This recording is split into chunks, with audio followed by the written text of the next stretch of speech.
Hola, mi nombre es Nicolás Llanos y soy parte del Grupo 1 y nuestra pregunta es, ¿cómo se alteran los ciclos circadianos en una persona que viaja constantemente a otras zonas horarias?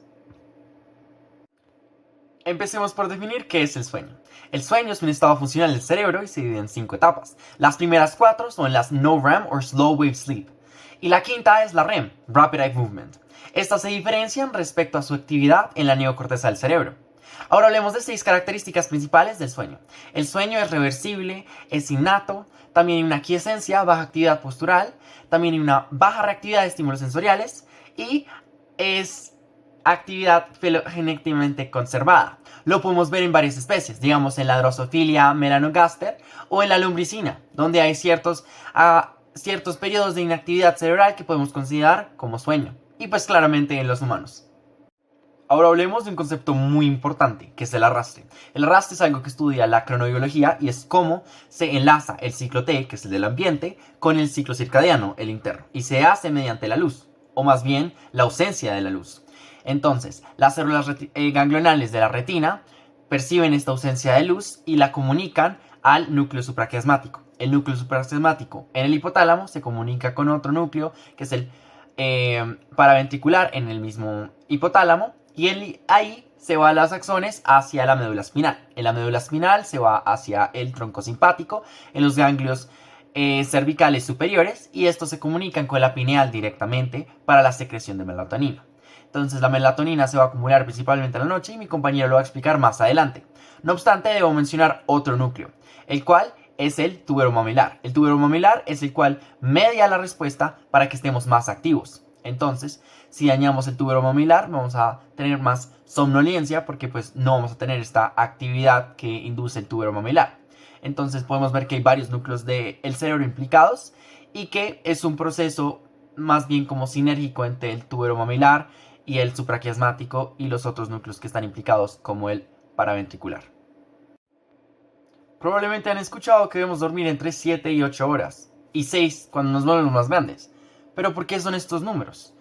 Entonces la CDC, Centers for Disease and Prevention en Estados Unidos, dice que estos números se dan porque unos expertos se reúnen a ver varios estudios y ver los outputs que dan de enfermedades cardiovasculares, depresión, dolor, diabetes y demás enfermedades respecto al tiempo que duerme cada paciente. Entonces, con base a estos resultados, dicen estos son los números de sueño que deben tener tales edades. No obstante, estudios recientes demuestran que realmente esto no es verídico.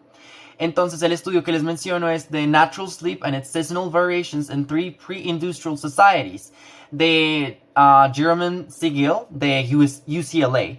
Entonces, él lo que hizo fue estudiar tres sociedades preindustriales en 3 partes del globo distintas. Entonces, en Tanzania, Bolivia y Namibia. Entonces, podemos ver que estas sociedades no tenían acceso a luz, no tenían estímulos como, no sé, el Transmilenio pasando a las 5 a.m. sabiendo que, ok, me tengo que despertar, ya es el día. No habían esos tipos de estímulos.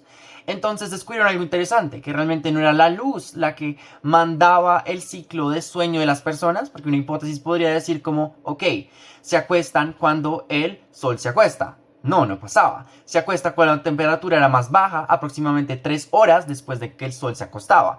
Lo que quiere decir que realmente, si bien la luz es un indicador de la melatonina y toda esta unión en el ciclo T y el ciclo circadiano, la temperatura es como la conexión entre la luz y lo que realmente sucede. Entonces, la temperatura también se asociaba cuando se despertaban las personas. Entonces, las personas se despertaban cuando la temperatura era más alta y no necesariamente cuando el sol se levantaba. Mismo se puede complementar la información anteriormente dada diciendo que el promedio de sueño de estas 3 comunidades fue de 6.5 horas y asimismo variaba mucho respecto a la temporada, pues claramente la temporada implica temperaturas distintas. Hablemos un poco más de la melatonina. Esta es sintetizada a partir de la serotonina. Es producida en varios órganos y tejidos del cuerpo, como la retina o las células epiteliales del tracto gastrointestinal. Sin embargo, la máxima responsable de sus niveles en sangre es la hipófisis. La melatonina es esencial para la regulación del ciclo circadiano, ya que induce el sueño, pero también interviene en la disminución de la temperatura corporal y de la presión arterial. En la gráfica podemos ver el patrón de secreción de melatonina que alcanza un pico en las horas de la madrugada y en las horas de la noche. Hay otras hormonas relacionadas con el ciclo circadiano y que son afectadas por la producción de melatonina. Entre estas tenemos a la hormona de crecimiento, la cual incrementa la masa muscular y ósea, disminuye la grasa corporal y regula el metabolismo. También tenemos a la prolactina, la cual induce la lactancia, es decir, la producción de leche materna. También tenemos a la hormona adenocorticotrópica, la cual induce en las glándulas suprarrenales la producción de aldosterona, andrógenos y cortisol. El cortisol interviene en lo que es el metabolismo, la glucemia, la regulación de la presión arterial y la respuesta inmune. También tenemos a la hormona estimulante de la tiroides, que como su nombre lo dice, estimula la producción de tiroxina y triiodtironina en la tiroides. La triiodtironina es la forma activa y esta interviene en el metabolismo, el control muscular, la regulación de la presión arterial, de la temperatura corporal y en algunos mecanismos del sistema nervioso. Por último tenemos a la hormona liberadora de gonadotropinas, que básicamente libera gonadotropinas en la hipófisis, gonadotropinas como la folículo estimulante que promueve el desarrollo de los folículos o la luteinizante que induce la ovulación y la formación del cuerpo lúteo en los ovarios. Ahora hablaremos más a fondo de cada una de ellas. En la primera gráfica podemos ver los patrones de secreción de la hormona de crecimiento que tienen un pico en las horas de la noche y la madrugada, tanto en adultos como en jóvenes en desarrollo. La melatonina no solamente incrementa los niveles basales de la hormona de crecimiento, sino que también la hace más sensible al estímulo de su hormona liberadora. En la segunda gráfica podemos ver los niveles de secreción de ACTH y cortisol. Los niveles de ACTH se mantienen estables a lo largo del día, mientras que los niveles de cortisol tienen un pico en la mañana, se mantienen medianamente altos en la tarde y bajan drásticamente al anochecer. La melatonina está relacionada con el avance del pico de secreción del cortisol, ya que amortigua el efecto que tiene el ACTH en la glándula suprarrenal. Ahora enfoquemos nuestra atención en la prolactina. Los niveles de esta son más altos justo antes de levantarse. La melatonina está relacionada con un incremento en la liberación de prolactina. Aunque los niveles de prolactina reciben un estímulo circadiano, estos responden principalmente al inicio del sueño. Ahora hablaremos de la hormona liberadora de gonadotropina. Más allá de la retroalimentación que ésta recibe por parte del estradiol, el cual se está produciendo en los folículos en desarrollo, su secreción es sensible a las señales circadianas por parte del núcleo supraquiasmático. La melatonina está relacionada con una disminución en la liberación de esta hormona. Como hablaremos de las hormonas tiroideas. Los niveles de TSH y T3 tienen su pico a las horas de la noche, más o menos entre las 2 y las 4 am. La melatonina lo que hace es inhibir la proliferación celular y la síntesis de hormonas en la tiroides. Vale la pena mencionar que todos estos efectos mencionados relacionados con la melatonina se obtuvieron a través de experimentos en los que se suministraron dosis orales de melatonina. Ahora hablemos un poco sobre qué son los relojes biológicos. Estos son los tiempos naturales de un organismo, los cuales regulan los ritmos circadianos. La mayoría de tejidos y órganos tienen relojes biológicos, los cuales van a ser regulados y sincronizados por un reloj en común. Este va a ser llamado el reloj principal. Este reloj principal se encuentra en el hipotálamo, más específico en el núcleo supraquiasmático. El reloj va a depender de la cantidad de luz que se encuentra en el ambiente y cuánta de esta va a estar entrando por los ojos. Ahora nos preguntamos, ¿qué funciones tienen los relojes biológicos? Es importante aclarar que el reloj biológico funciona con gran precisión en todos los seres vivos, para controlar funciones como el dormir o despertarse, la temperatura corporal, el metabolismo o sentir hambre, el sistema inmune, entre otras características. Pero la disrupción de este reloj biológico puede causar alteraciones de dichas funciones mencionadas anteriormente. Pero, ¿cómo se le llama a esas disrupciones del reloj biológico? A esto se le denomina jet lag o desfase de horario. Es un problema temporal del sueño que es causado por un viaje y el ser sometido a varios usos horarios. Esto se da principalmente porque el reloj principal todavía está sincronizado con su uso horario habitual en lugar del lugar al que está viajando la persona. En otras palabras, el estar viajando de Colombia a España y luego a Japón y otra vez a Colombia hace que haya un desfase en el reloj principal, lo cual va a causar un jet lag. Entre más viajes y más usos horarios la persona tenga, mayor va a ser el desfase horario y mayor la probabilidad de tener alguna afección. Ya que el ritmo de secreción de diversas hormonas son afectadas por el ciclo circadiano, la interrupción de este ciclo puede alterar la función de estas hormonas y por lo tanto causar una gran cantidad de enfermedades, desde metabólicas hasta neurológicas y hasta oncológicas. Los ciclos circadianos y los patrones de alimentación se afectan mutuamente, así como las horas a las que comemos afecta el resto del ciclo. Las hormonas que se segregan según este ciclo pueden afectar cuando nos da hambre y cuando no, y eso pues obviamente va a alterar nuestros procesos alimentarios y metabólicos. Algunas de las hormonas que regulan estos procesos que se segregan según el ciclo circadiano son la leptina y la grelina. La leptina inhibe el hambre a las horas de la noche, cuando no necesitamos que el hambre nos interrumpa el sueño, mientras que la grelina está más activa en el día, cuando sí tenemos que alimentarnos. En una persona que cambia de zona horaria muy frecuentemente, puede ocurrir que la leptina esté alta, la grelina esté baja, se supone que no debe comer según su ciclo interno, pero come de todas formas porque en la zona horaria en la que se encuentra, lo normal es comer a esa hora.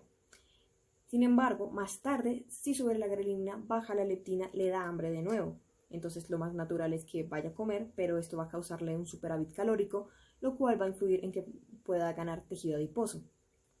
Además, la proteína BLM1, la cual es una de las responsables de que el ciclo circadiano dure 24 horas, estimula la adipogénesis y la lipogénesis.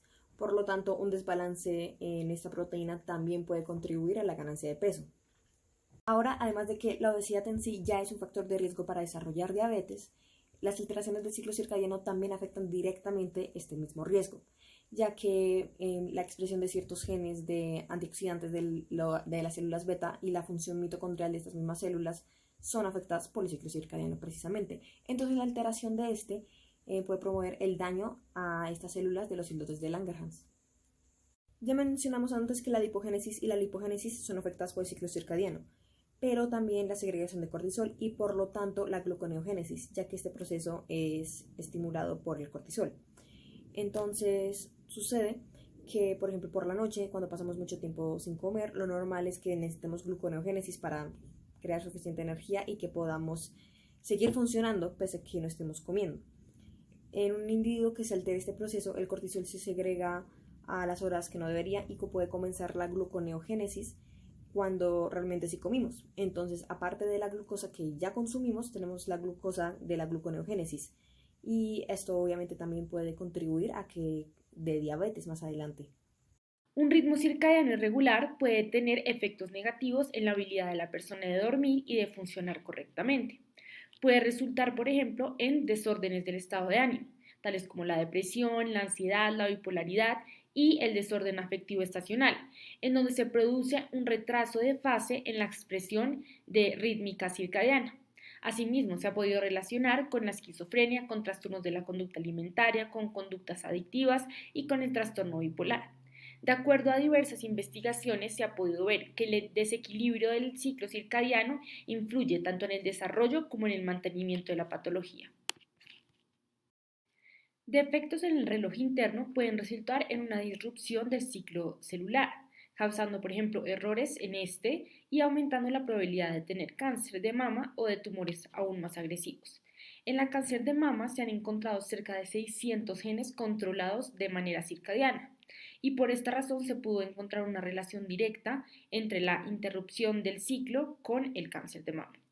Los factores de transcripción involucrados en el ciclo circadiano en el tejido mamario son CLOCK y BARM1, que son activadores transcripcionales, y el PER y CRY, que son inactivadores transcripcionales. Al inicio del ciclo circadiano en las mañanas al despertarnos, se forma el heterodímero CLOCK y BARM1, y en las noches los niveles de PER y CRY se acumulan en un complejo que inhibe el complejo CLOCK y BARM1. Si el ciclo circadiano varía, estos procesos se verían afectados. En humanos se ha encontrado que, por ejemplo, una disminución en la expresión del gen PER puede contribuir al cáncer de mama, ya que tanto PER1 como PER2 promueven la apoptosis. En caso de que haya poco PER por la disrupción del ciclo, no se hará apoptosis de posibles células malignas de un tumor de mama, por ejemplo.